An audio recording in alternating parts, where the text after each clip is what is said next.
Sonya Kelly is an award-winning playwright and writer for film and TV. She lives in Dublin, Ireland. Hi, Sonya. Hi.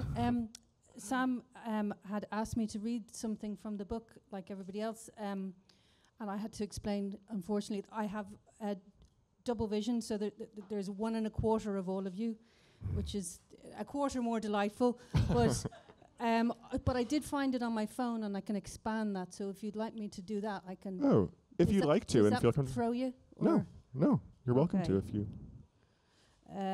So I may sound like a 3-year-old child trying to read this, but I do not think many people can say that Murder, She Wrote was the catalyst for their feminist awakening. But there you have it. Jessica Fletcher showed up in the corner of my living room just in time. I will never forget my first encounter. Our family TV was a bulky black and white TV set, a remote controlless contraption about the size and weight of a baby elephant. It had a cumbersome function buttons that left an impression on your thumb long after you switched it on. Thank you for the ice. Then it took, I did stand up for a while, so when anything like that happens, you just kind of hit it straight away. It had cumbersome buttons and left an impression on your thumb long after you switched it on. Then it took several seconds for the picture to emerge. One evening after homework, I clunked it on, and the jaunty piano plip-plop-plip of the signature tune piped away as I waited for the image to appear. Do-do-do-do-do, do-do-do, do-do, diddle-oo-dee-doo-dee-doo-dee-doo-dee-doo-dee. Thank you, Sam, for counting how many doop-de-doos were supposed to be in the article as well. That is a testament to your skill. And there she was, a faint outline at first, like a shadow in a snowstorm. Jessica Fletcher, sitting in her office, her plume of short yellow hair framing her deeply focused countenance, her reading spectacles expertly perched on the end of her nose as she winds a crisp sheet of blank paper into an old-fashioned mid-century typewriter to begin another chapter, and off her fingers fly, bathed in the iconic carefree signature tune as she effortlessly clip-clops out her latest novel. My hero just showed up in the guise of a widowed, globe-trotting author and amateur sexagenarian sleuth with a canny knack for solving gruesome homicides as a side hustle. Jessica Fletcher was to writing what Indiana Jones, thank you, sir, or ma'am, to archaeology. That's Jessica Fletcher now. She's coming in the... I'll just wait for it to...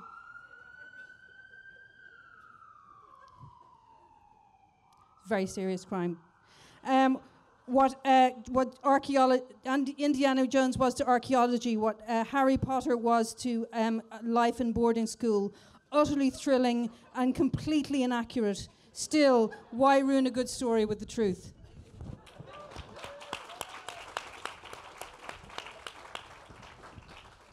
Thank you, Sonya. It felt good to hear people laugh at that, which I have done in private. And I must credit, I imagine, one of our heroic fact checkers with counting the doop-de-doop-de-doos.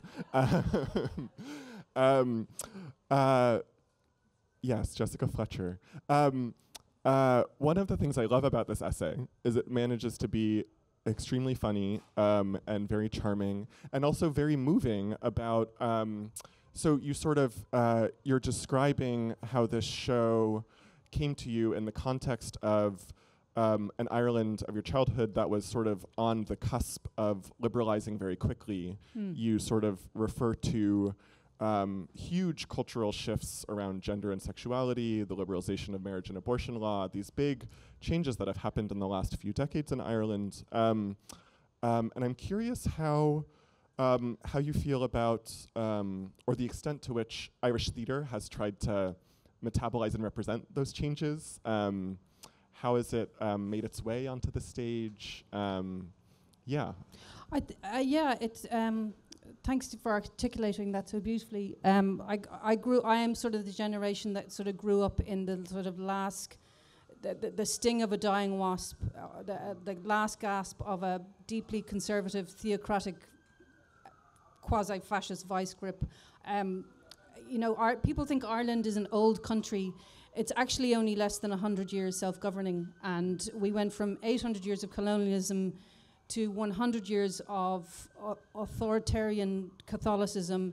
Now we're into corporatism, and I think I'm one of the generations that.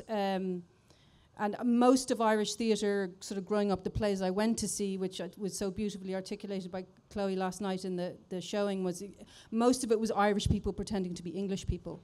And of course we had, a good play was, hello, how do you do? And so I think like my generation of writers tried to take sort of classic play structure and imbue them with fresh and new stories about a new Ireland. I don't know if I'm answering that well, but I love, it's really interesting listening to Chris talking about structure and the freedom it can give you if you just honor that first, and then you have a framework to run through the fields with your emotions and your feelings. So I wanted to present to an Irish theatre audience something that was hugely recognizable as a play. I call them hello, come in plays, because somebody goes, hello, come in, and what I wanted to do was then imbue my own personal experiences of shaking off an old Ireland and trying to embrace a new one through that structure. Yeah, that's great. That makes a lot of sense. It also sort of reminds me, so Jessica Fletcher sort of comes into that old Ireland, and so do these American TV shows like Dallas, and sort of you get these like high drama, hedonistic, luxurious American soaps, which are somehow just fine and welcome. And it sort of thinking about that, knowing that you also write for TV and film some. I wonder, does moving between theater and film and TV yourself, is there a version of this kind of, I don't know, historical vertigo or sort of lag that happens in that movement too? Do you feel like film and TV in Ireland have their own different relationship to this changing? I think it's sort of like, I can say it because I'm here and don't tell them over there, but I think Irish TV, to a degree, Irish drama and TV is still they look around at the outside world and go, oh, let's do that, that's very good, what they do over there, but they might not have sufficient money. But I think my grounding in sort of like Ireland in the 1980s, you couldn't get a divorce until the 90s, you couldn't get an abortion until like a minute ago, but we were whatever deal the broadcaster did with American networks, America lived in the corner of your living room, and so there was vases thrown in people's face. I'm getting a divorce, but you could watch a divorce, but you couldn't have one, and it kind of didn't dawn on people that we couldn't. I guess I've worked on sort of rural noir stuff, and so it has that swagger of fabulous hair and nice cars, and then the cliffs of Moher and all that kind of stuff. And I think it's still journeying to its own identity a little bit. Yeah. Another, going back to your plays, and this sort of, for some reason, the clinking ice and the fire truck made me think of this, but another of our editors described some of them as dealing with the absurdities of modern life. You have a play about waiting in line for tickets, about queuing. You have a play about sort of arcane immigration bureaucracy and the hurdles your partner had to clear. And I wonder if you've encountered any such absurdities or bureaucratic hurdles on your visit to New Haven that you think are ripe for theatricalization. It's funny, I'm on the outside looking in, and it's extraordinary. It's one thing that has been completely absent, apart from one conversation this week, among all the talking, is the election. And I haven't brought it up because I wonder if it's just too much for people. And I had one conversation with a man who said, "I'm heartbroken it's this close." And I thought, I'll take that away with me. That was his reflection on heartbreak of a nation that has had such an enormous influence. In my country, and sorry, you'll have to return to the question because I've digressed a bit.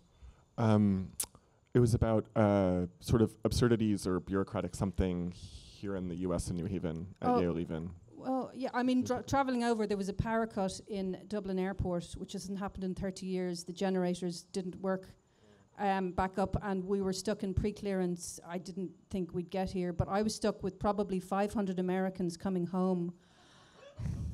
And it's so funny, maybe it's our post-colonial low self-esteem, but Irish people can be hyper-agreeable.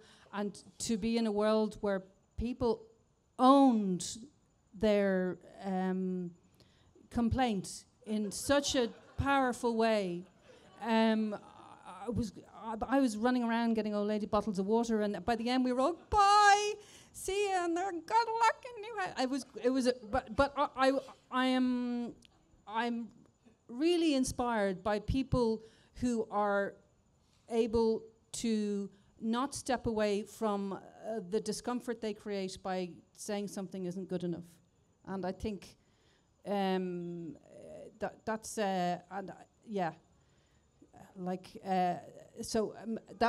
was one moment where the Irish way of doing things and the American way of doing things literally came head to head. I love that. And it makes me think of my Midwestern mother would never say that something wasn't good enough, but you would still know, which is another American tension and power. release. Tension and release. Yeah. Key to theater. Yeah.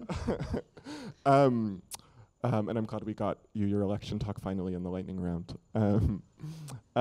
Your essay for us starts by describing your childhood love for poetry and some, for a child, quite competent poems that you composed. And I wonder about your adult relationship to poetry. Do you still read it? Do you still write it ever? Yes, very much so. Poetry came before plays.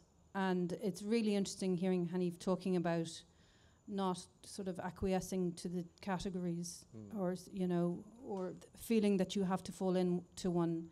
And my last play was it was a poem really, direct address, and the something I'm reading later is also there is something that hits the pleasure sensors of your brain when sentences fall beautifully, and for me, maybe with How to Keep an Alien, another play I wrote called Once Upon a Bridge, the audience create the set with the words that you make, and poetry is a huge aspect of a component to how that happens.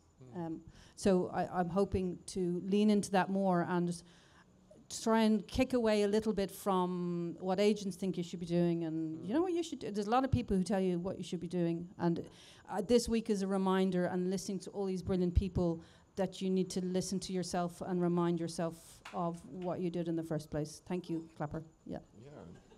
Totally. That's beautiful. It's your turn to choose a category. First, last, favorite, or never? Favorite.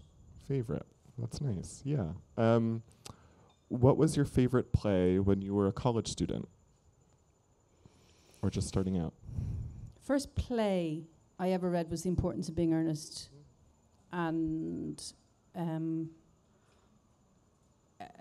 I saw in it the function of humor as a powerful tool, the power of it. And that was definitely And then my favorite experience of theatre was The Muppet Show, because that's what I grew up with, and that's where I learned that theatre is an emergency. It's 15 seconds to curtain, Miss Piggy, and I was absolutely but also it told me as an 8-year-old gay that theatre is a world that everybody is allowed into. It was the first representation of a career that involved inclusivity. Yeah. So. Amazing. Thank you, Sonya. Thank you. Thank you so much. Thank you. And thank you again to all of our writers.